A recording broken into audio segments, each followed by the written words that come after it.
Ready, boys? Yeah. Hello, everybody, and welcome to the Celtic Unrestricted View podcast. My name is Ryan Clifford. Well, it's the first podcast of the new year. So, again, it's been great support recently since we started the podcast again. So, it's Happy New Year to the listeners. And joining us this episode is JP and Connor. So, Happy New Year, lads.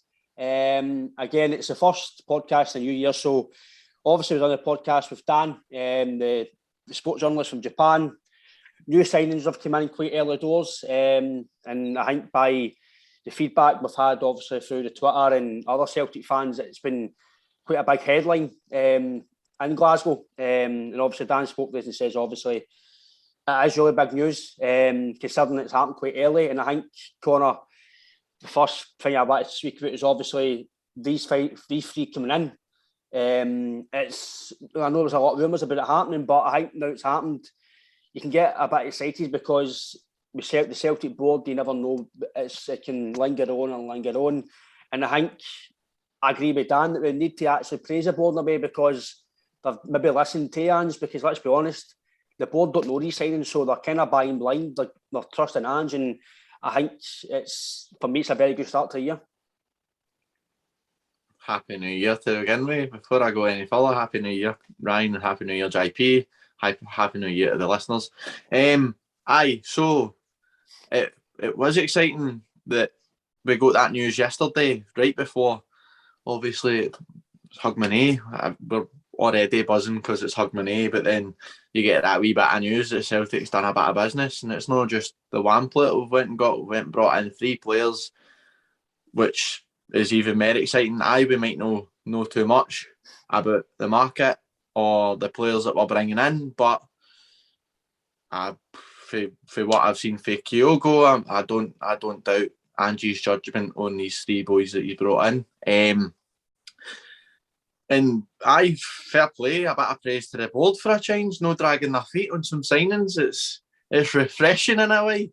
It's really good to see, but hopefully it continues that way, and we're not dragging out rumours and transfers right up until deadline day, and then you get hit with one lone player in that you're like, I'm not really going to make much of a difference to your squad. But I know it's definitely positive. I'm looking forward to seeing the new boys coming in and showing us what they can do. As I say, the fans, Ange knows the market. Ange has been in that league for a couple of years, and he's obviously he knows what they can do. He knows what they'll bring to his squad, and hopefully they add to the mentality, and they bring a sort of high tempo that we're used to seeing for Kyogo, and hopefully they come in and match it, and the boys that are already there also match it. So it'll be good. I'm looking forward to it.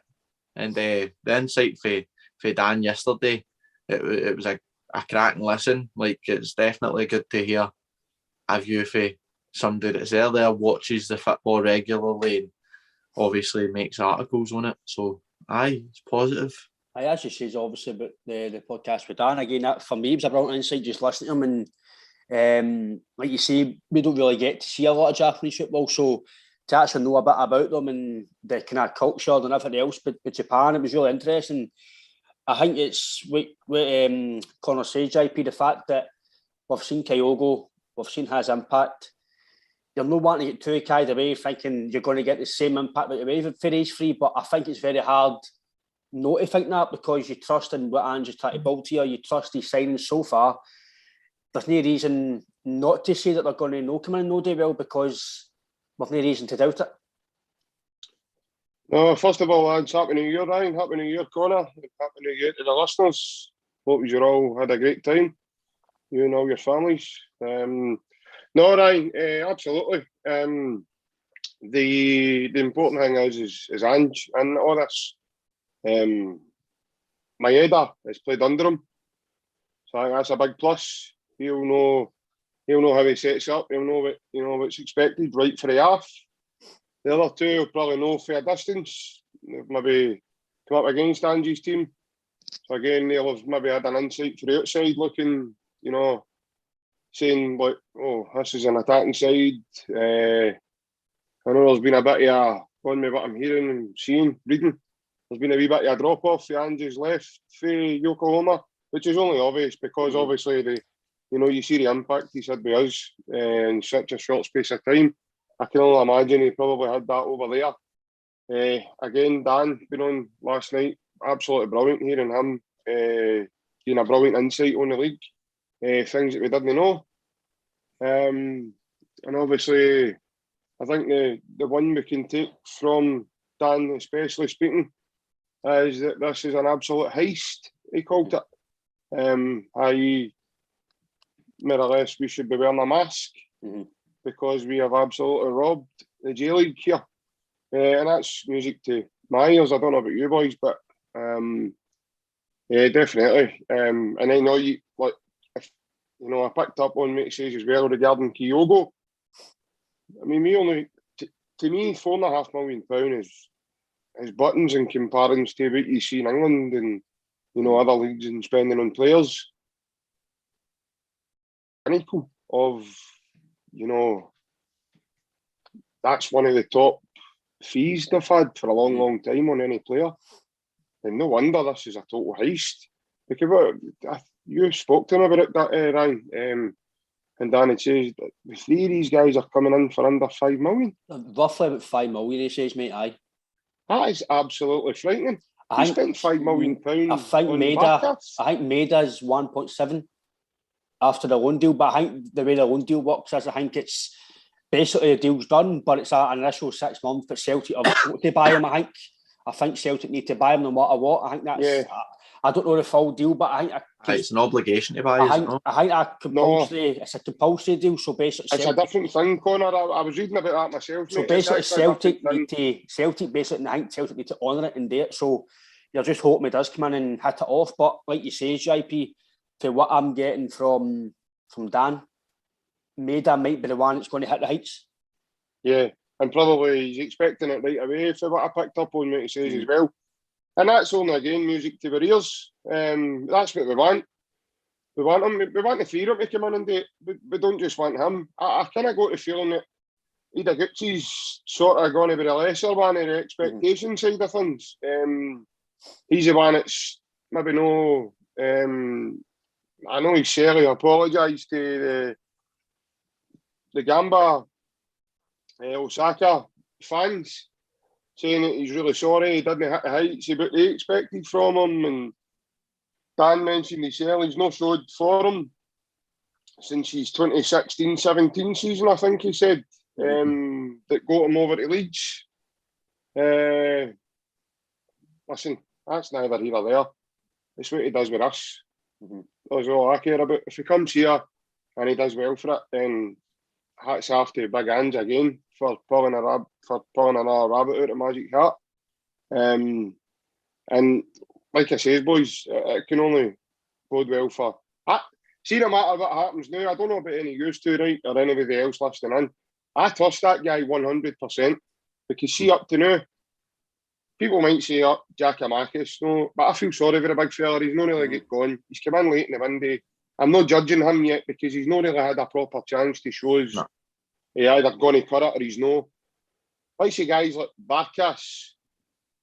Sorry, Vasilius, if you're listening in, but it's not worked out for you, mate. And that's numerous reasons. That's maybe not your fault, or maybe it's just not worked out. Whether it's fun culture or he came at the wrong time, it was COVID, there was a lot of things happening, who knows. I don't like to make excuses for him for whatever reason. It's just not worked out. The same with Albion Ayeti. And that's £10 million right away that we're looking at and going, wasted. So if you're bringing in these three and we're going to get something like Kyogo standard out of these three guys that he's just brought in under 5 million, that has got to be some of the best recruitment I've seen at Celtic for a long time. I don't know about you guys. Aye. Well, that's what I say to him. Obviously, we paid 5 million for Barkas, and we're getting 3 players for that price. And sometimes I was a bit critical of Celtic for buying 3 or 4 players worth that amount of money. I would rather just go out and spend like we were talking about Tony, instead of buying a Yeti and somebody out of Barcast for 10 million, just go and spend the £10 million on Tony. Obviously, with Tony, to start off with Tony, I wasn't keen on the transfer fee because obviously League One, I was like, why are you paying £10 million for a League One striker? For me, it didn't make sense.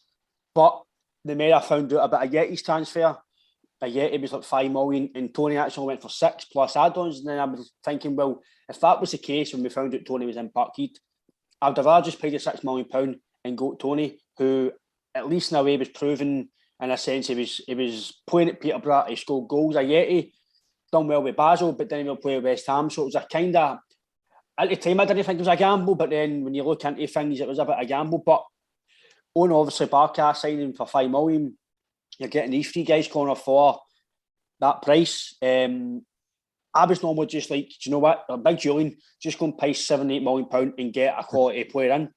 But it seems that these three guys are going to be, I'm not saying superstars, but they're going to be big players for Celtic. And by the sounds of what Dan was telling is, they're not just coming here to sit on the bench, they're coming here to, they're kind of what we've been crying out for, what we spoke about in the podcast, what we spoke about in the group chat as well, that we need to sign guys from maybe 25, 26-ish, ready-made internationalists or ready-made football players, no projects like your Kamalas, your Biles, your Shevs and Jack Hendry's even came in, guys who weren't really proven at a level. Even Abada now, but Abada's doing well, but he's still raw, he's still got potential, he's not a ready-made article. And for us going forward, I know it's January's a hard window, as me and Dan were saying, it's very hard to get the players you want. But the fact that we've got these guys who have played, and bear in mind as well, right, most of our squad is kind of burnt out. They've no stopped playing since the summer. These guys have just finished this season and they're coming to play. They've only got 2 or 3 week break again. Are they going to get burnt out? I hope no, because we need to come in my opinion, to come in and flying, because we're going to need a lot of players coming up corner, because you know what it's going to be like after this break. Again, we don't know if it's in, let's be honest, I know Rangers fans might be getting up in arms soon, because if Orion called up to the thingies, the game could be off in February, because Celtic have got an obligation to call it off, and they know that that's going to be, they've done this, they've got the break, and now they're postponing the games, and it's, but that's all hearsay. But I generally think for me, Connor, getting 3 players, again, I'm only going by for what I've seen on YouTube and what I've heard from Dan and Twitter and stuff. I've not seen these guys play, so I'm only going by for what I'm hearing and seeing. These 3 boys could be very successful at Celtic and really bring a different dimension to what we are wanting. They could, aye. Well, see, looking at the recruitment, right, there's us brought the 3 boys, the 3 players in. And if you factor in Kyogo with his price tag, that's less than 10 million for the 4 of them, right? You have talked about Barkas and a Yeti, that's 10 million for they 2. See, on the sort of opposite end of the spectrum, you look at our failed transfers for Tony and John McGinn.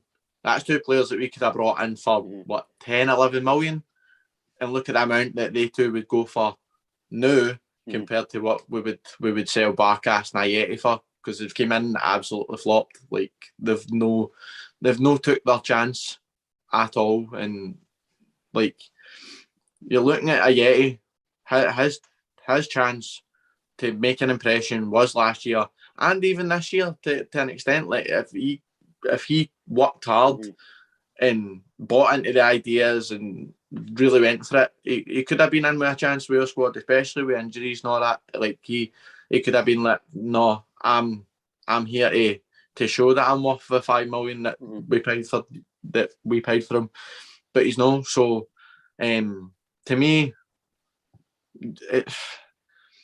it's different. Our recruitment is definitely different now compared to it was last season or the season before. Like I don't feel like we're just buying people blindly as much as we don't know anything about them.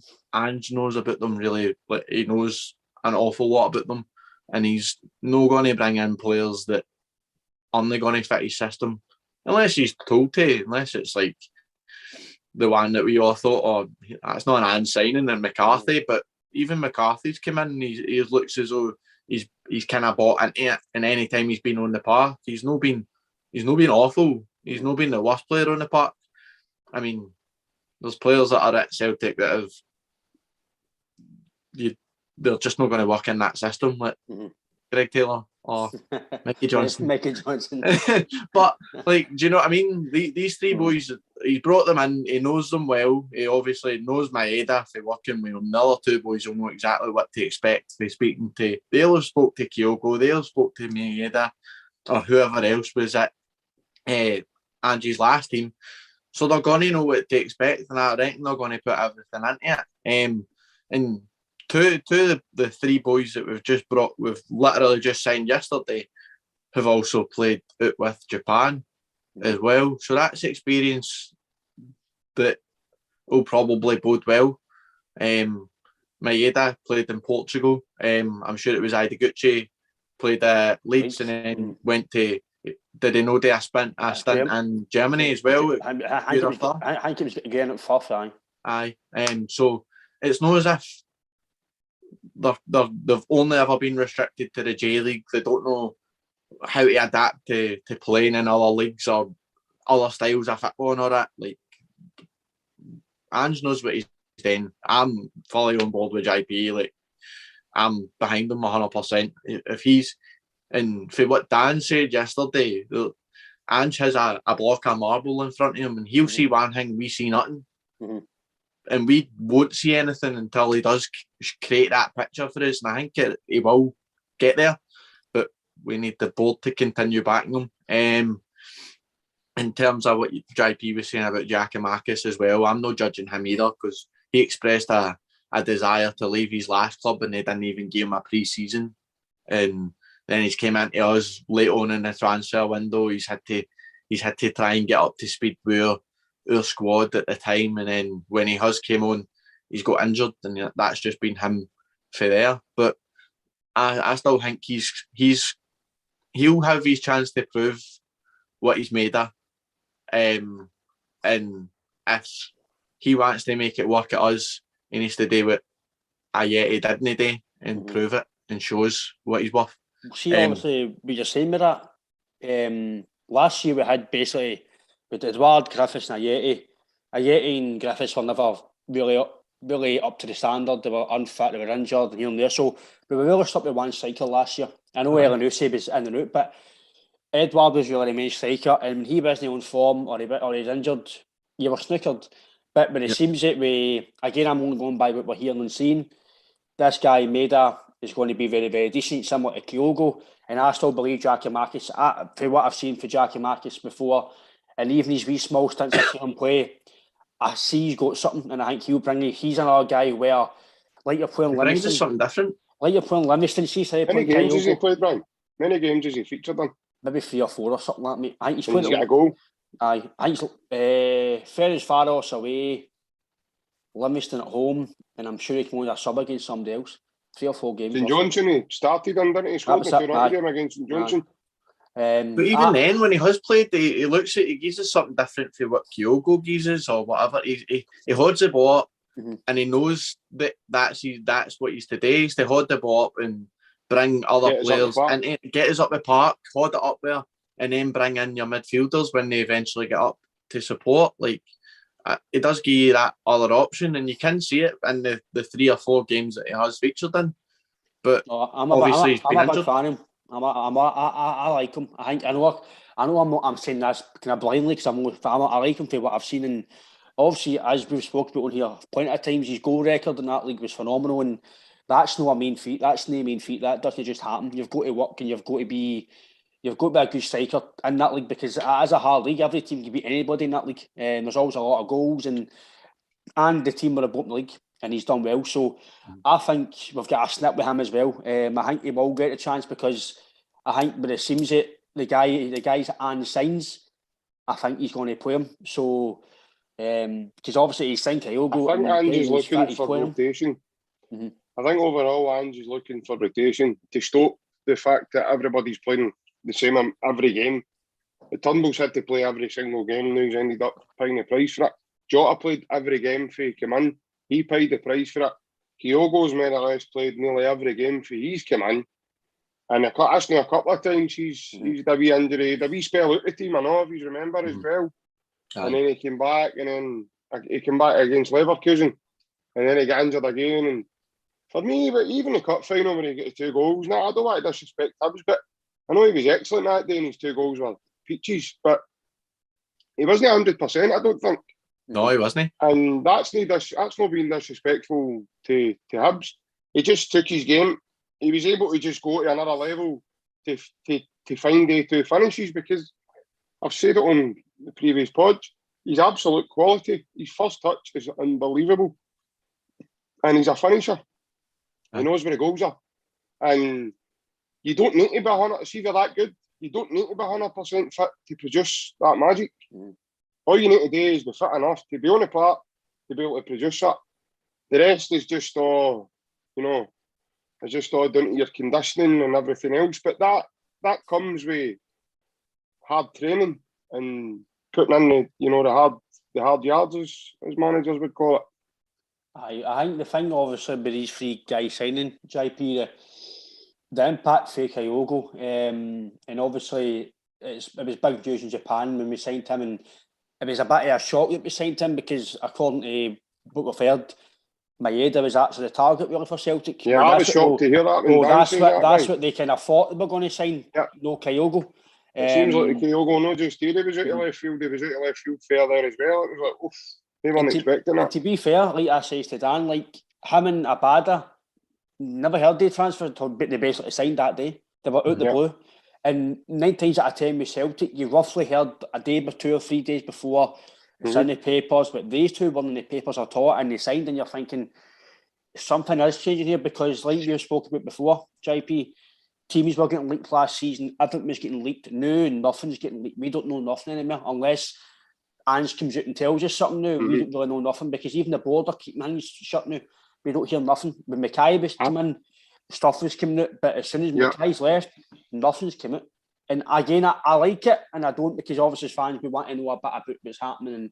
But the transfer side, I like it, because if we don't know and the papers don't know, then other clubs must not know, because you know yourself, 9 times out of 10, agents phone up papers to try and get the players sold and whatever else. So the fact that nobody knows about these signings and we're getting them, I just think it's brilliant business. Like what I say to Dan, see, no matter what happens, if these guys fail, see on the face of it, you're getting value. You're getting value for what you're paying for. So even if one of these guys do well, you're going to get more than you pay for the freedom. Well, I was going to say that I would find it very highly unlikely the 3 of them are going to come and fail. It would take something, I think, monumental.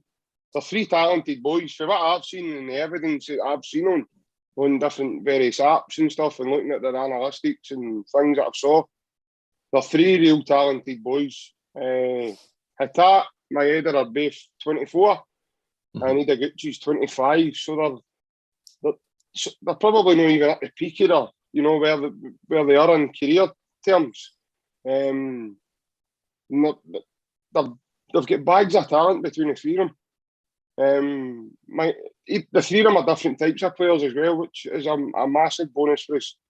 Especially with Hatat, he can play about 5 different positions, maybe even 6. Possibly even every position on the park. I think the boy's that talented, he probably could play anywhere the manager asks him to play. He's just going to be like a McGregor. He'll just be happy to get a jersey, I think, and just he'll do everything he can. He'll give 100%, and that. And you've heard Dan say the Japanese, mate, they're professional at their craft. And see if they've maybe had a bit. I heard Gordon Strachan. I don't know if you guys have maybe caught it on YouTube, but I remember Gordon Strachan at one of the award ceremonies, and it's on camera, and he talks about Nakamura. And he says, if Naka's had a stinker of training, all the boys all finished training, get home.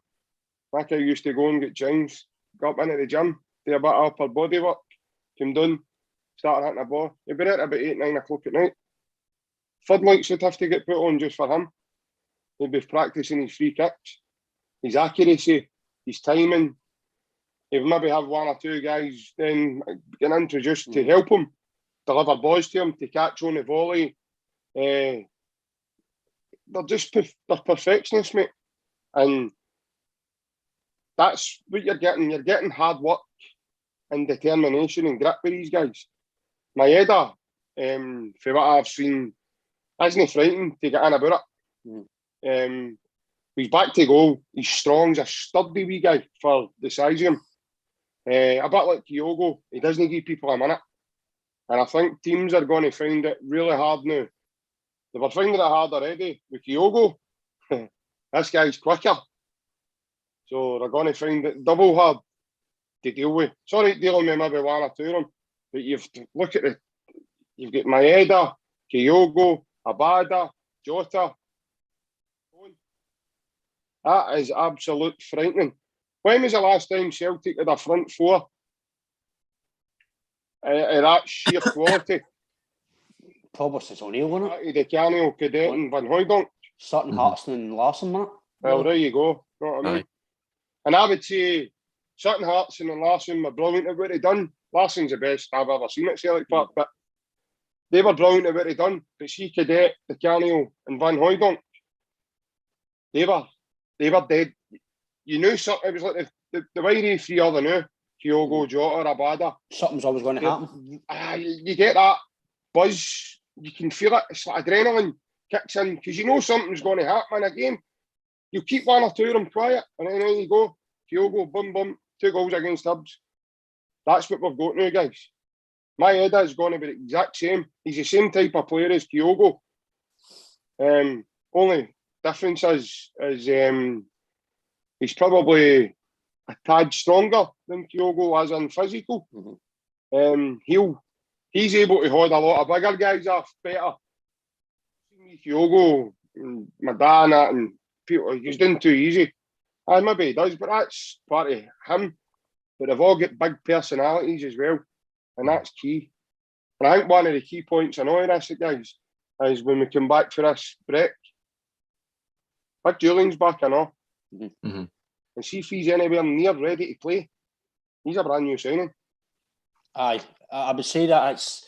I didn't think he was going to be Connor ready to be playing, but obviously he's had his setbacks. And I hope the first time the big guy plays again, there's fans there because he deserves a round of applause for coming back injured as well.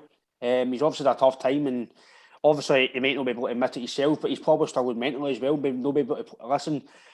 I've been injured myself, and see when you're seeing guys training and you can't go and train and you can't play, it is fucking murder. So I think how he felt when we just won the cup and he wasn't there. And he can't take part. So it'll be a brand new signing for us, really, in a way. Basically, Connor, it's like a brand new £7 million signing again. We've not seen him in a year. It could be. I just don't want everybody to hang their hopes on him. Because, like... No. What I meant there, Connor, was see if he's fit and ready to go. Maybe this is why he's been kept back. He comes in and plays well, and fair play. Like it will be like a new £7 million signing, but I've heard too many people going, "Oh, wait till Big Julian's back. Wait till Big Julian," as if he's a messiah. I don't want that pressure to be on him. Do you know what I mean? Like as much as I did rate him, he's really good with it. See when he's got the ball at his feet. He can ping balls into the far corner and all that. It's something that we've not got a centre half to know. Like he's comfortable on the ball. He'll bring us up. He'll take us out. Connor, he gives us 12 to 13 goals a season just with set pieces. Even with set pieces and that, right? But I just don't want everybody to be like hang all their hopes just on Julian because we've done it before. We've done it in the past. There's been players that have been injured, came back, and we've been like fucking quality. They're back. And they've not played as well. Like, do you know what I mean? I just don't want that to happen to him. I think it will take the big man a while to get back to play full time. It will take him. A long time.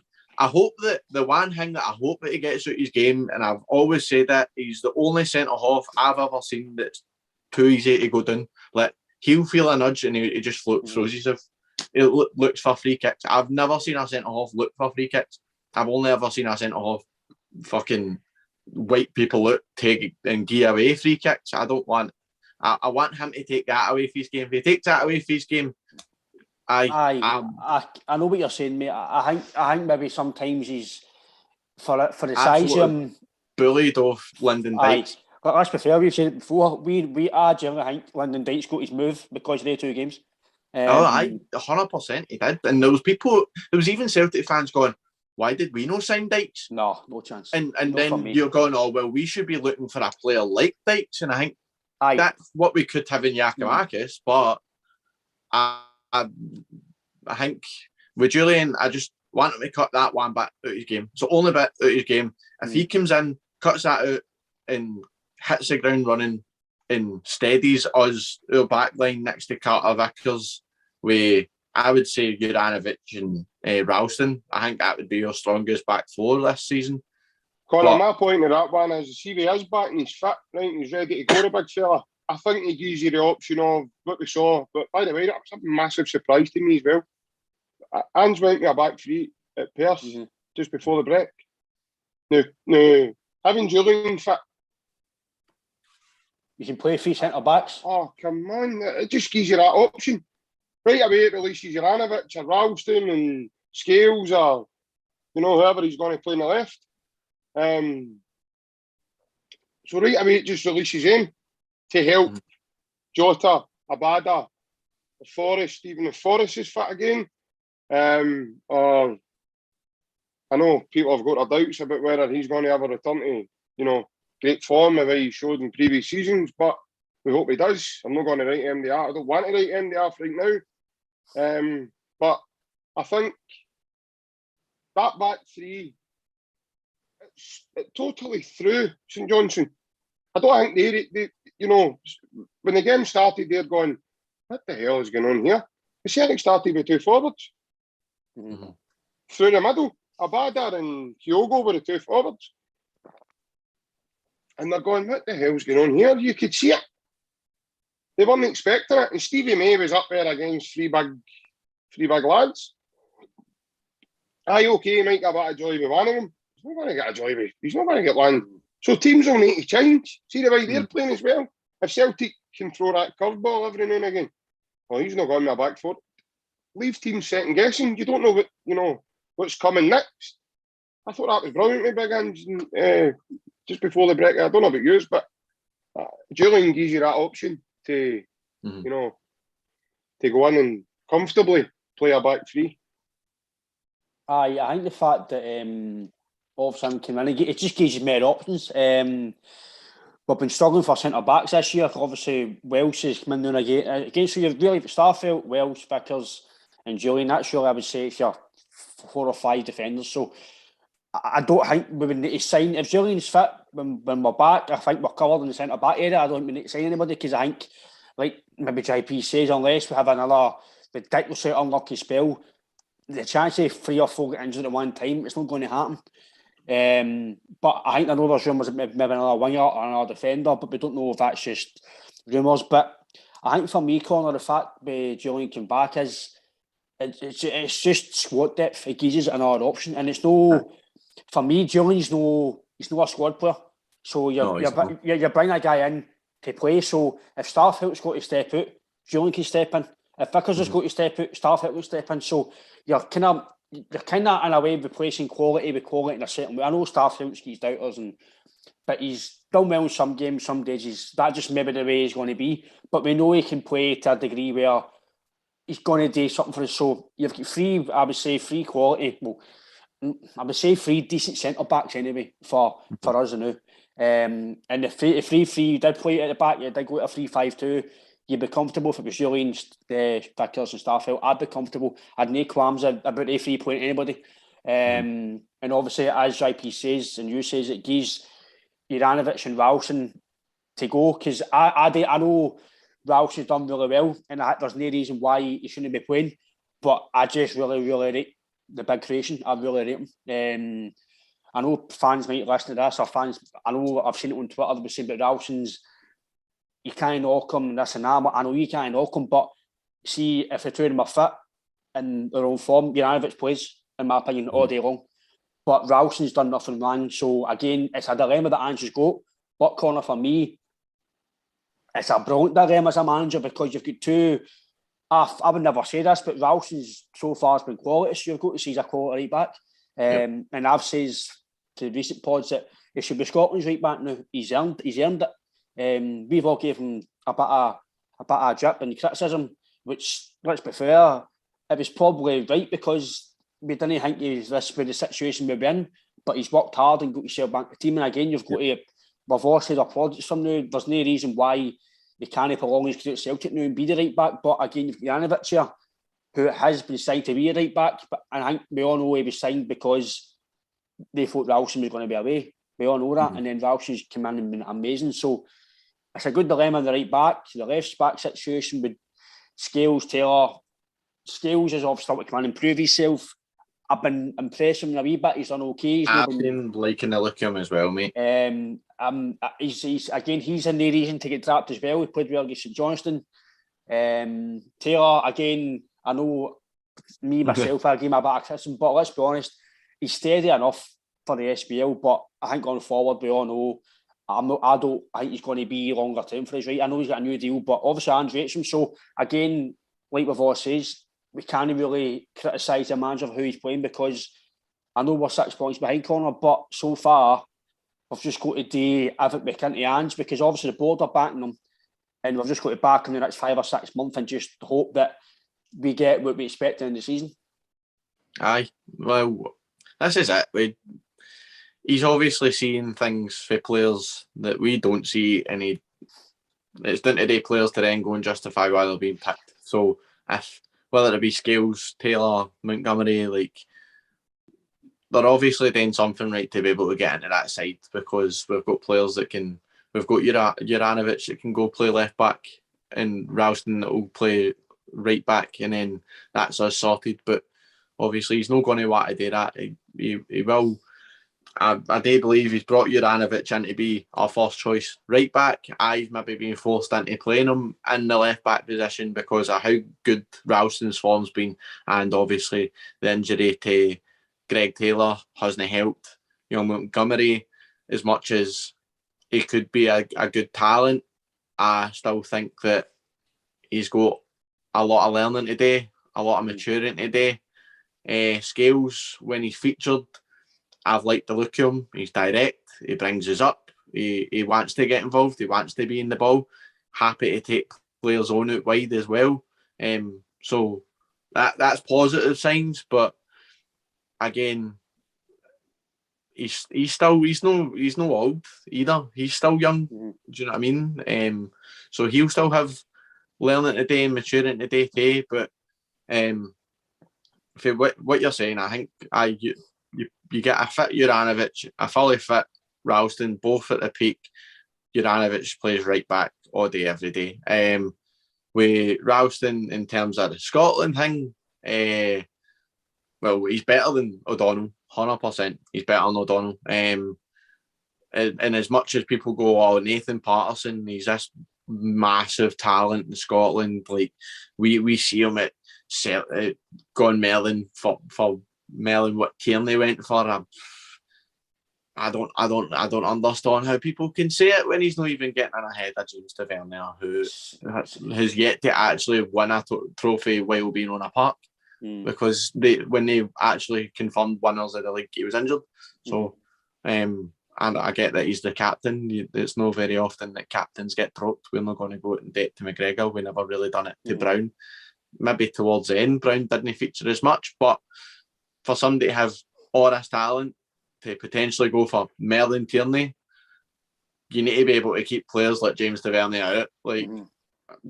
So for me, Ralston's your number one Scotland pick at right back. I agree with you there. Because see, obviously on JP, I know I'm saying I believe that Ralston will be eventually.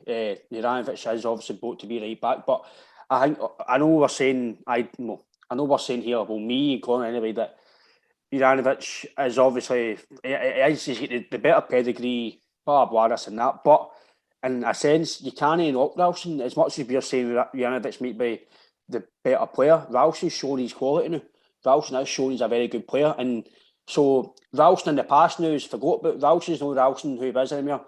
He's bulked up. He's a far better player. So Ralston is a quality right back. So we've got two quality right backs. And when was the last time we had two quality right backs? With Lustig, and then before then with guys like Hinkle. I loved Hinkle. I thought Hinkle was superb. I thought he didn't get the plaudits to go to Celtic when he should have. I thought he was a 7 out of 10 every week. steady Eddie, superb. And I think Juranovic and Ralston are really the same. I don't think they're never. I know Juranovic, his first game with Rangers, he was superb. He had 2 or 3 wee shaky games, but now he's out of the team. You can see his quality. He's very, very quick. Ralston's very quick. I think that's the theme with our team now, JP. It's full of pace, strength, quality. They're not just all technical players. And like you says, mate, with Jota, guys like Abada, Kyogo, Meda, you're getting excited going forward. It's attack football we want to see. None of this tappy football. As soon as Jota, for me, mate, I know I've not seen these guys play yet, but for me, Jota gives me the thrill, mate. He's unbelievable. He gets the ball and I'm like, go and do something. It's like Rogic, go and do something. Because you believe as a fan now, you've seen enough of him now that you believe he's got to do something. You believe he's going to score every game or he's going to create something, and that's what us as fans want. That's what I know you pay your money to go and see your team, but Jota and even Eduardo when he was here, these are the guys you pay your money to go see these top quality players play. And for me, he's top quality. And I'm as much as I think, like we said to Dan, Maeda and Ideguchi and Hayate, they'll come here for a stepping stone. We all know that. Oh, that's what he says. The main goal is for them is to go to England. They'll come here, be brilliant for us, and hopefully get a selling value. I think Jota will be the same. He'll come here, maybe if he signs permanently, maybe 2 years, 3 years maximum, and gives brilliant years, and then he'll get a transfer fee. And I think that's why we all know Celtic work now. But for me, Jota's outstanding, mate. Absolutely brilliant. Aye, I agree with you, Ryan. Getting back to Ralston, I actually think the boy.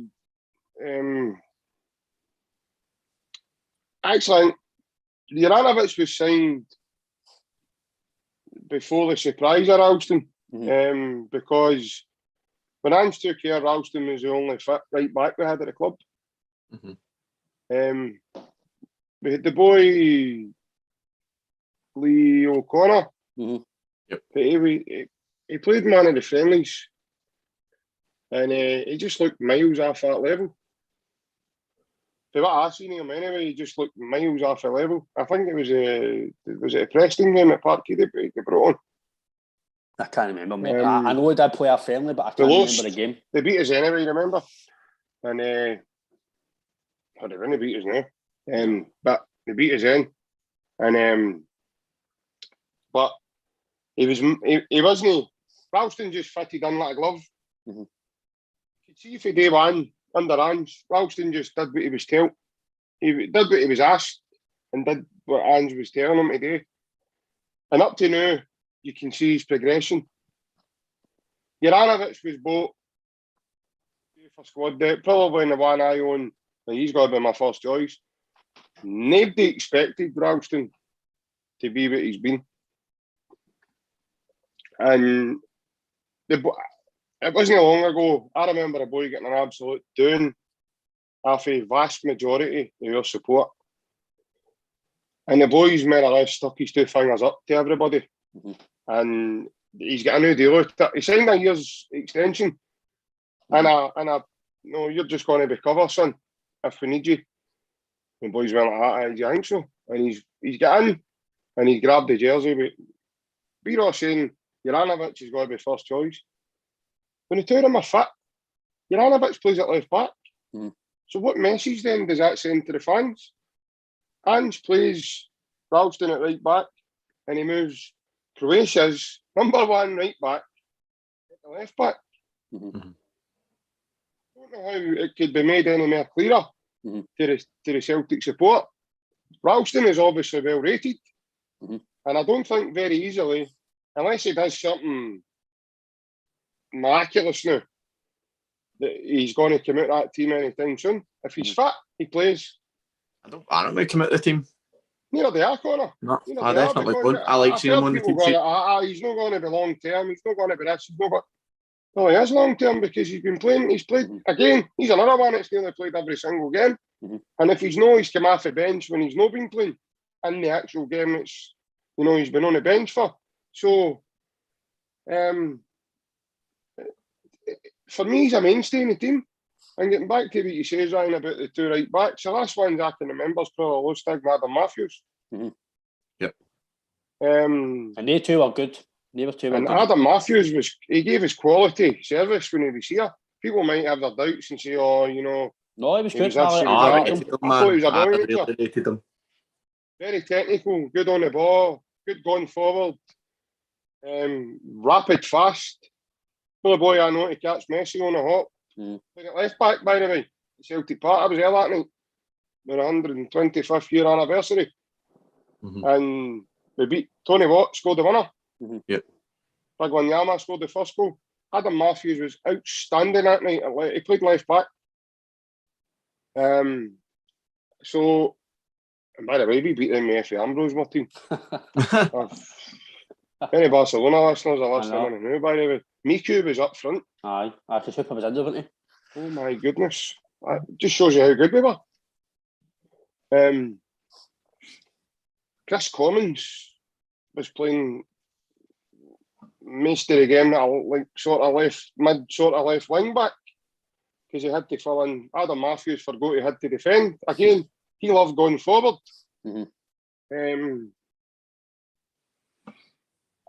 I just can't understand how we beat Barcelona, but 2-1 with Kelvin Wilson and Effie Ambrose at centre half. See, with Ferron Wilson, I thought Wilson was all right. I like Wilson. He was, by the way, he was out. The whole team were outstanding that night. Everybody to a man, knew the role, knew what they had to do. Again, what a night. Many times have we said that through the years, we've produced nights that we'll all remember for years to come. And it's nights probably where you don't expect. Like, I didn't expect your kids to go out and beat the Albetis. No, but they did. I didn't. And by the way, you see a couple of errors in the game, you look at their 2 goals. See, their 2 goals are probably avoided, so you could probably look at that. Had we a 1-3-0, you're going, that's a doing. Yep. We've gave a team that's sitting third, fourth, wherever they are in that Spanish league right now. I think they were third that night when we played them. I don't know where they are now, because I don't really, it's not a league I keep tabs with or what have you. I don't watch Spanish football, so I would only do so. Celtic drew a Spanish opposition in Europe. But getting back to what we were saying there, Ralston's, in a sense, he's a massive surprise to everybody.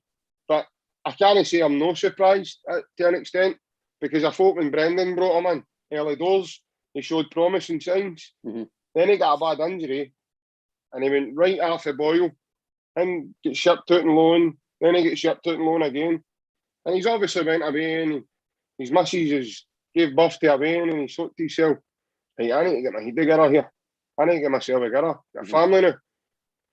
Massive Celtic fan. So maybe somebody in his family's got a hold of him and says, look, this is your last chance. You get in there and you show him what you're made of. And fair play to the boy. And I'm a massive fan of him now. And I've been shouting, you know how long I've been shouting about him getting in that Scotland team. But Steve Clark's obviously, he's kind of building that side, and he's got it as a family. I'm going to be honest, right? People might say I'm full of shite or whatever. See, if Anthony Ralston's no Scotland's right back for the next qualifiers and the next games, then there's got to be some sort of bias in me. I'm sorry. The guy's stats are phenomenal. Nathan Patterson, as you say, is right. It's Nathan Patterson O'Donnell's is his competition, right? See, if you look at the stats, Ralston's got to be. It's a foregone conclusion, and I understand once you're in this squad, it's the same with England. It's the same with Spain. Very rarely do you took out that squad unless you're injured, suspensions, or you've had a real lack of form, and your form's ridiculous. But if you want to improve, as I know we're off topic Celtic, but if you want to be a successful national squad, the players who are on form, in my opinion, have got to play. And there's no coincidence that when Gordon Strachan started playing all the Celtic players, when Celtic were doing well, Scotland started doing well. There's no coincidence in that. He played Griffiths. I know Griffiths only got 4 or 5 goals for Scotland, but they were playing well. Brown was at Tappy's game. You had Christie playing. You had McGregor playing. Gordon was in goals. They were doing well. So he's got to play for me. And I'm agreeing with you, Connor. I think the boy Patterson's is a talent as much as I'm a Celtic fan. The boy's obviously got a talent. You don't play with Rangers at that age if you're not a talent. Let's be fair, right? He's obviously a talent, but... Because there's no money. Aye, there's no... The last one was Alan Hutton. All you've got to do is look back. So the fact that they're talking all these numbers, right? I'm being honest with you, Connor. It wouldn't surprise me if he went for more money. No, because he's quality, just because the market's fucked. The market's No, the fucked, market is right? fucked. And see, because Rangers are going to hold out for as much money as they can, because we all know if they don't win the league this year, they don't qualify for the squeaky bum time, right? They're going to need to sell players no matter what Ross Wilson says. Financial accounts don't lie. Accounts don't lie. They lost £23 million last year. They need to sell players. So if they get a £12 million bid, £15 million bid, they're more likely going to sell them. Aye. But when it comes to Scotland, I'm not going to say there's a bias to any team or nothing. But for me, Connor, if Ralston's not on his next Scotland squad and he's not playing, there's something got to be. For me, if I'm Ralston, I know he wouldn't do it because he's just happy to be in the squad. You've got to be asked to Steve Clark, why am I not playing? Aye. I'm playing most every week. For me, I would still class us as I know we're not the champions, but we're still The best team in Scotland. The best team in Scotland. I myself, I'm going to say that. Basically, the best team in Scotland for the last 9 years, the top squad, and he can't get a game. They two are trying to play every week with their squads. Well, I know O'Donnell plays in Motherwell, but Parson can't get a game for Rangers, but I can. But like you say, JP, you watch in that squad, it's very hard to move out. But when it comes to us, Connor, that even Ralston can go and play right mid. Janovic can play right mid. You've got options now. Aye, the two of them could play so anywhere down the right. It's leaving us after the winter break with these 3 new guys as well. Bajilian coming back. Hopefully Forrest is back. Jota's back. Kyogo's back. Joe Hart's obviously back. McGregor. You're basically Andrews for the first time since he's been here. He's going to have the picky what he wants. He's going to have. Now, bear in mind, when was your last time actually Andrews had his best 11? Don't think he's ever had it. There's always been Jota's been injured, or Forrest's been injured, Kyogo's been injured. Joe Hart is obviously he's out now. He's back after the break. He's not had a combination. He's squad for 3, 4, 5, 6 games. So in a way, we can't judge him until he gets his first 11, 2, 3, 4, 5 games, and gets a rhythm. But bear in mind, we've been every game's been kind of disrupted. Squad berth. There's been a lot of injuries. There's been suspensions, COVID's. Obviously, that's I'm presuming's happened recently. So we've been doing it bare bones. I know Tom English says, "Oh, you're still international players," but considering what we're used to seeing, Connor, it was bare bones, and we've been doing it bare bones for months. We've been running on our tight ship, and low batteries, and we've got these 3 boys coming in now, and it will be like a Duracell battery in the squad. It will be boom, lights, and I think after the new year, I think it's ready to go all action. I totally agree with you there. Like, wholeheartedly agree with you. Like, we've not had like our best 11 players on the park at one time consistently throughout this season so far, and there's even been times where it's had to be last minute changes that we've made because of whatever reasons, whether it be injuries or COVID or whatever. Like, there's always been something, but as you say, that as much as the other side are looking at it going, oh, they wanted this break because it benefits them more than it benefits us. I think it just benefits Scottish football in general to bring that break forward. Look at the amount of people that have came out even between Christmas and now that have got COVID. Like, that could have been literally look at all the teams. There was Dundee. Had to play. They had to actually register their assistant manager to play because of COVID. Like, it was a no-brainer to bring that forward because if you bring that forward, it means that there's less chance of players, staff, fans getting COVID, and then we can get back to some sort of normality with it, and hopefully it doesn't affect squads down the line. But it's came at the right time for us so that we can get signings in, we can get them into the training, get working with them, and see where we go for there. Hopefully start the first game after the break with our best 11, like our actual best team. And with these 3 boys, these 3 lads coming in, it's going to do wonders for our depth and with the bench as well, because don't get me wrong, we've got 1 or 2 players that you expect to come off the bench and put in a good shift, but there's a couple of players on there that, well, there's been a couple of players that have been getting starts that on the update, the way we've been talking about Mikey or whatever. But I think it's definitely helped us. If it turns out that with these World Cup qualifiers coming up, and we might need to be like, right, we need another horn here. As much as I don't want it to happen, we want the Old Firm to happen. We're not scared of them. I don't know why they keep making out as if we are scared of them, because we're not. Because they're scared of us. In my opinion, JP, Connor says there, I think Scottish football's starting to fear us again now, because they know that they know we've had a shit 4 or 5 months when it comes in terms of injuries and guys not being fit. And I think as well, but JP, they even remember, we've won a trophy as well. We've won a trophy, and that's us not full pelt. So just imagine, like Weir says, and we've got another 4 or 5 months to basically Ange having his squad now. It's his squad now. The first few months it's getting it taken air, getting looked into. But now, again, it's 3 or 4 week break and it's full action, new signings, Julian back, Jota back. For me, it's all systems go. And then, if I would say after the break, there's no excuses for us now. We just need to go on now and go full pelt. Definitely. I think what we're missing out in our boys is the most important thing here is the coaching time now Ange is going to be able to spend on the field with him. There's no football. Because he said before, no, it was like recovery game. And he was only getting to implement wee words of wisdom and things like this. You see, now you can show them what he wants them to do.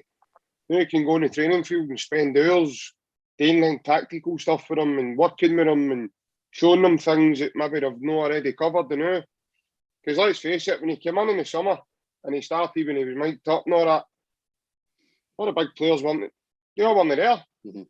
Yep. Weren't in yet. Starfelt wasn't in yet. McGregor and that were away with Scotland. Turnbull was away. So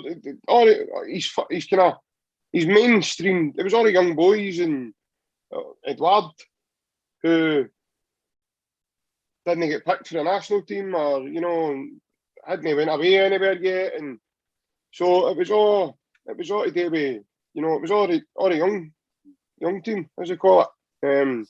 But now his first team is going to be there. There's not going to be an international break, so his squad isn't going to be all the globe. He's got new signings in the door. Obviously, we've only seen Maeda yet. I'd imagine the other two aren't far behind, to be honest. And then they'll be paraded, and we'll see that soon enough. So they'll join up with the training as well before the league starts back. So as I say, it's going to be, and as you said, Ryan, the fear is real. Look at the amount of racism I've already saw on our social media just in the last 24 hours. It's absolutely shocking. All because Celtic have signed guys for Japan. Now, but it'll get swept on the carpet, mate, as usual. So I wouldn't be surprised, mate, to be honest, because it just shows you the mentality, because they know what's coming. We all know why it's happening. They know what's coming. They know these guys aren't coming and need to sit and take, sit and be spectators. They're not here to take part, they're here to take over. I like that, here to take over. They're not here to take part, mate, they're here to take over. These guys are going to come in and they're going to hit the ground running, they're going to show what they can do very quickly. And they're just going to add to what Kyogo and Jota and Abada and all that have put in place already for us. And they're going to... It's going to be like an explosion. And the rest of the teams in this league aren't equipped to what we're bringing. They're not. Firepower is just going to be far too much. Just for the three we're brought in now. Even if one of them isn't up to standard, the other two will be. It's going to be high, as I said, it's going to be highly unlikely. The three of them are going to come in and not be able to do it, not be able to cut it. I'd be really, really stunned if something like that was to happen. Especially Maeda. He's the one I'm expecting myself to boom, straight away, like an atomic bomb, just hit the ground running and away we go. And like say Jota and that coming back, I know he's just going to fit in like a glove round. Because let's face it, I mean he's incredible. And like say Rodri, their levels are just going to go like that because they've now got guys on about them. You know what I mean? That are all. See when you've got quality in your team now. Even Greg Taylor will look like Ronaldinho. And that's, I know you're laughing, Connor, but I'm looking forward to that. But I don't mean us to sound. Have you ever played five-a-sides with somebody and maybe they're not as good as you, but maybe there's a guy better than you, but see if he's in the same team as that guy, it brings him forward. It brings him on a level because it's a boost. It just gives everybody a boost. It's a natural thing that happens in football. You don't need to be a great player. See for somebody else there showing you the way. The rest is folly. And it sort of helps to then boost you. And in a period of time, you start believing in yourself. And with belief grows confidence. And like say Big Beaton playing in the middle again in central midfield. That's been a big plus for us as well. He's again shown his quality. And like say, he's helping, we're hearing on like various different sites now, he's helping Abada to settle in. And that's only going to bode well for Celtic. As you said, we're not going to keep these guys. You need to be off your head to think, these guys are going to be there for the next 10 years, because that's not going to happen. It's probably not even going to happen with Ange. But what's going to happen is in the meantime, these guys are going to bring success for us to enjoy.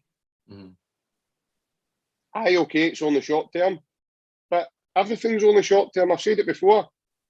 Larson was there when he was going, everybody was panicking, greeting, going on, no, what we're going to do. Larson, for me, was we got lucky that he loved Celtic. We got lucky. Aye, because love with us. Because we all know that he shouldn't have been at Celtic for 7 8 years. He shouldn't have been at Celtic for 7 years. No. We all know that, and we all know there was offers for Alex Selson was trying to get him for years, and it just shows you that. I think Gerard Tullier tried to sign him as well when he was at Liverpool.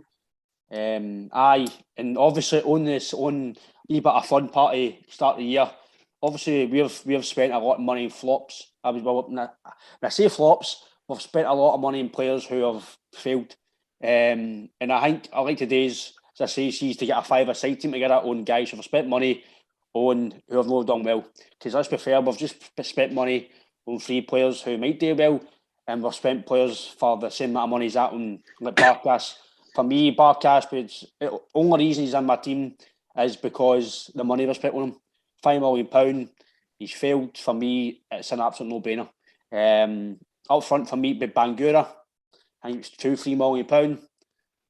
I think the only recommendation for Larson we gave, I think we can say sorry, Henrik, mate, but Bangura wasn't up to much at all. I was defence for me. I didn't really pay a lot of money from, but for me it was Compare. I think the wages the guy was getting was probably about 30 grand a week, probably 40 grand a week was probably getting, because he came from obviously Leipzig. We done okay with. So that's free rein in midfield. Midfield for me, over the years, I went for Raphael Scheidt. I know it's a longer than a lot of people may remember, but I think he was at £5 million. That was just ridiculous. I know back, and that was maybe the signings that we expect to get now, £5 million for a top quality player, but he was shite, let's be fair. Didn't really live up to his. He didn't live up to his namesake. And I was struggling on another player, but I was kind of going to put in Kamara only because of the money we paid from him, with £3.5 million, but he didn't get a chance really. But the other guy for me up front, I know I've moved in the position of just naming 5 guys, but with Bio, came in, I think it was £2 million. Just for me, it was a squib. I'm sorry if that's disrespectful, but it just didn't look up to it. Again, Rodgers signed him. Congleton kind of spunked a few bit of money for Celtic. I know we got some gems and Sinclair and Dembele, but for me, that'd be out of a lot of a bad bunch. I would say there are 5 guys who I didn't know how much they would cost on. Barkas was £5 million, Bio was 2. You're maybe talking £15 million, £16 million just in 8 players. And for me, JP, it just shows you some of them. I know we've had a lot of successes. It just shows you we've had a lot of very, very poor buys. Aye, definitely, mate. You brought back a few memories there, a few nightmares, to be honest. I've tried to forget about some of them. But aye, definitely. So is it me you want to go next? Is that? Aye, fire away, aye. I'll Throw me go. under the bridge, yeah. Okay. Probably my goalie. It's got to be big Magnus Edman. Anybody that can play against Bayern Munich and jump out the way of the ball, close to Alfie, just inside the halfway line. What are you doing? Like, no. He makes Barkas look like Neuer. Come on. I mean, no. Definitely him. He's my goalie. Defender. Probably big Dewey. Big guy we got for China. Made his debut in one and only game he played for Celtic. I think he broke history that day. He never even played the full game. He played against Clyde. I think it was him, then he come back. And he helped Clyde get through because he was one of Clyde's best players on the day, I think. I think he got a taxi home. I don't even think Celtic met him on the bus. Well, certainly I wouldn't have anyway. So he'd have been phoning Glasgow private hire if it was me. Another one would probably Mo Camara. Mo Camara. I just don't know what he was doing. I still can't explain to people when I'm trying to tell people. Strachan signed a guy that was supposed to be left back when he stood in the halfway line. Talking to people at the side of the park as if he was playing in a Sunday game somewhere. They're like, what are you doing? And he's running after the ball. He's tackling his own teammates for a ball. He was fucking He wanted the ball that man. much, he used to fucking tackle his own teammates for that ball. Well, what are you doing? He used to get for left back, and Paul Telfer says it was the hardest slide tackle he ever had played against him. And it was his own guy, and I'm like, what are you doing? But seriously, that was unbelievable. So Dewey's in there. Dewey, Mo Camara, Big Hedman. I've got another. You picked 6 there, did you know? 5. 5. I was going to add Kamala, but no. Right, okay. 5. I've got another 2 more. Yeah. Freddie Lundberg. Aye. Nah, he didn't live up to it. He's still stuck to doing the adverts for underwear because he was absolutely panties, man. It was shocking, wasn't he? Aye. But wow. See if he, remember he used to tint his hair and all that, and used to spike it up. See, even if he came like that, he'd look good doing that. Mm-hmm. He didn't even look good when he was on the pitch. And the fact that they gave him a number 7 jersey, I think half the times I was watching him, I was spewing in the toilet. Larson must have been sitting listening to the Crying Game every time he took to the field. Seriously, because he was woeful up here. And my other one, this is a belter, is going to be Olivier Capo. I mean, Capo. What was she doing, man? Like, wow. I remember he wasn't even that good on FIFA. And I'm going, what the hell is it? And again, money wasted. You're talking, you could get through lists of people, but oh man, I mean, they're the ones that distinctively. I could have went back years and years ago as well, because it's not just the modern day era that this has been happening. There's been. I remember guys like Ian Andrews and Wayne Biggins and Carol Muggleton and shocking teams we've had through the years, man, and players through teams and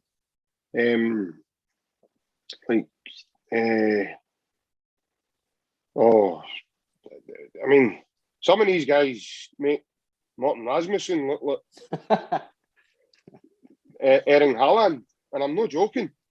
Like the guys you can think of. When Pavel Brozic would be like Cristiano Ronaldo compared to some of the guys I could tell you about for years gone by. I remember him. Then there's another one, Bada El Kaduri. Kaduri, aye. El Kaduri. You're going on and on about, I mean, and that's just, I'm only trying to, I was trying to help you guys in terms of, you know, how far back I mean, I could get back to years and years, like when Paul Elliott and Roy Aitken and stuff like that played with Celtic. But no, we've had some shockers, like real shockers. I think Willow Flood's got to be in somebody's team or not. Mine's is there for money. Like, mine's is more for the money that's spent. Monday that Gordon Strachan should have signed Stephen Fletcher. Aye. And he'd have been as well gift wrapped in him and put him in the centre circle. And we all thought it was Stephen Fletcher, and it wasn't, it was Willow Flood. And you're just like, the jersey was too big for him, or not, it just didn't fit him. It was like he signed with his dad's jumping on. He was only about 14. It was like when Paul Swain says his dad wore his suit. That's a beauty. No sleeves down there. Magic, man. He said, no one of my career done it as well as it planned to. I know, that was unbelievable. What a flag. Imagine being a fly in the water, and that meeting. Obviously, I think, Connor, you've went for the value side. Mine's is more for the money spent. So obviously, Barkas at 5 million, his current transfer value set at 1.35. Money well spent. I don't think we'll get too much back from him, but we'll wait and see. The next one I've got down is Yuri Jarosik. We spent 3.15 million in 2006-2007 for him for Chelsea, and we sold him for 900k the following season. So, the deal last the season, yes. You are? 2006-2007 we bought him, and we sold him in 2007-2008 season. Actually, thought he did alright. He scored a few belters. Remember the goals he scored for us? I know he did. He did score a few belters, but like at that kind of money that you're losing. In terms of turning over a value, in terms of turning over a value, right? The next one's Efren Juarez. We got him for 2.25 million in 2010-2011. He left for 3 in 2012-2013, and he only made 20 appearances. I thought he was a belter, no? First thing he done was introduce enchiladas and start kitchen boys. I think he liked that. But in narcotics, I think that's one reason why things didn't go well for him. I think that's why you're banned for medical, wasn't it? That's the thing. We spent 2.25 million number 2 just now. Yes, He's Ronnie's number 2. He's Ronnie Tyler's number 2. So that's why Ronnie's going to have his nut all the time. One of Ronnie's doing press ups. He's trying to set an example for him. My next one's Dirk Berichter. Bought him for 2.25 million in 13-14 season, and then he retired 15-16 season. Dirk Berichter, we got him for Ajax. Who's that? Exactly. Never seen him, mate. He made 26 appearances for us, right? He was a left winger. 26 appearances. He had 1 goal and 2 assists. I can remember his debut, mate. I was at his debut, and he half injured at half time, I'm sure. Or it was I'm sure it was Ross County, I'm sure. Ross County, Parkhead. And I can remember he was taking guy. I'm like, I suppose a belter. And then he got injured. He could have had a hat trick in the first 15 minutes of the game, right? I get what you're saying, the value side, Connor. But I do believe if a guy didn't get injured, I think he'd have done well for us. But again, these things don't work out. But in the sense of value, out of the two of them, you're looking at just under 5 million for Juarez and Dirk Berichter. And between the two of them, they got 46 appearances. And they left us for nothing. We never got anything in return for the two of them. That's crazy. And then, I remember the Suarez one. I remember the cry about him because he played in the tournament in the Emirates, remember, in the pre-season, and he was magic, man. He was like, and then there was I think the team we got him for, was it Pumas or something? We signed him for. There was no talk about him leaving already, wasn't there? Aye, there was talk of him leaving pretty soon. He was only there a month or two, and it was like, teams in England were wanting him, and I think even Arsenal, because he destroyed them when we played them. He ran right against them in that Emirates Cup. That was the one Donati, remember Donati scored and he left right after it. Aye. No, aye, Connor, that's pretty interesting, mate. I didn't actually. Well done, mate, for researching that. I would never the last one, Nadir Chifchi. 1.88 million we spent for him. He left for free in his time at Celtic between 15 and 16 and 17 and 18. He had 4 loan spells, made 26 appearances for the club, scored 4 goals and had 1 assist. Left for nothing. Crazy, isn't it, man? So, I think I know, boys. Like the two I know that stand out. Big Carlton Cole. Aye. Him and Kazim Richards, man. Kazim Richards, that was the other one, aye. Been some right shockers.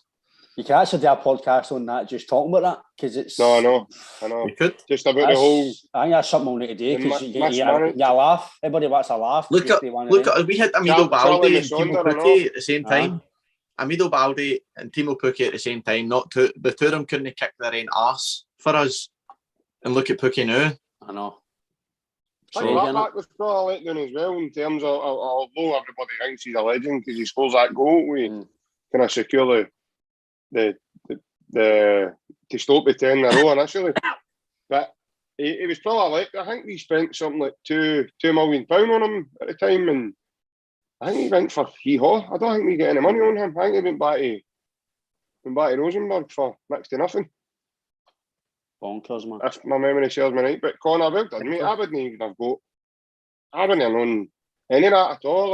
Honestly, I was in looking at how much we spent on them, how much they left for, how many appearances they made, goals. Even Barkas has made something like 24 appearances and conceded 23 goals for us. But when he was at Athens, he played 111 games and only conceded like 50 odd.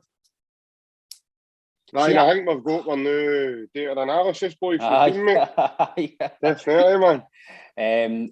Obviously, the last bit on Barkas for me, I think if he goes somewhere else, I think he'll do all right. I just think he's came at us at the wrong time.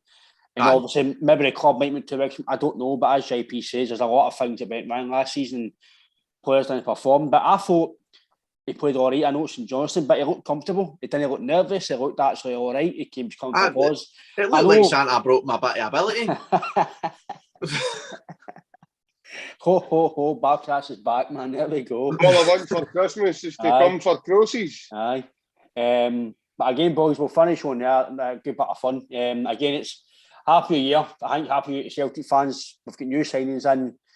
Hopefully, we get some good news, obviously, in the COVID aspect, that we can get, obviously, fans back in and get the team back playing again and team at the right day and watch the Celtic and obviously, hopefully, get back in a winning run. But again, JP, Connor, happy year, lads. Hail, hail, and take care. Happy New Year. Happy New Year. Hail, hail, mate.